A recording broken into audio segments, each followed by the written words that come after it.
In this day and age of laptop living, it is likely that you will be hired by clients that are not in your geographic area, or that clients will be hiring web designers that are not from their area as well.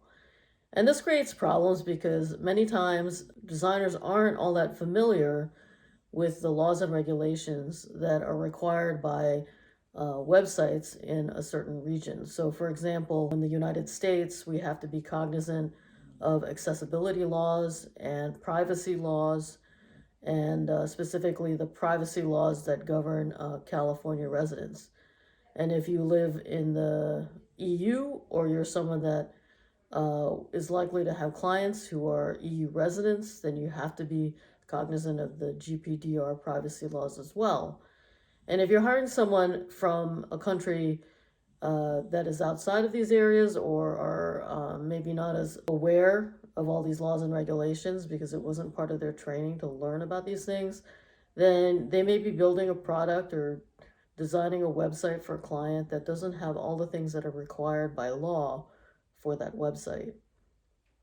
And similarly, if you're someone that's trying to hire someone, you need to be the one that's aware of these things so that you can make sure that the person you're hiring, who lives abroad or not where you are, is aware of the local laws that govern what you're trying to do where you live.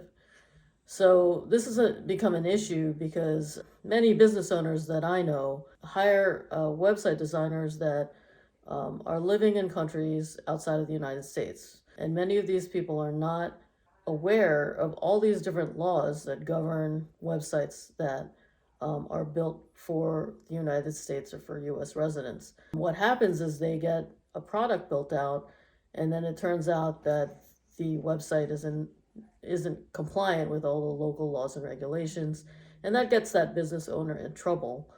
And they may face lawsuits, they may face fines, especially in the United States, which has generally a litigious society. This may not be the case in some other countries, but in the United States, if you fall afoul of a lot of these regulations, you can probably expect a demand letter, or you can expect some sort of fine. It just becomes really problematic for the business owner. And, they relied on the website designer that they hired to build them something that not only works and is well designed, but is compliant, and they expected that person to be aware of what was required. And we're finding now that many websites, for whatever reason, are just not in compliance. About 98% of US websites were not in compliance with accessibility laws.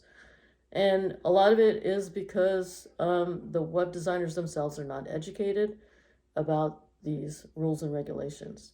So if you're a web designer, then don't be that person who builds something that isn't good enough for your client.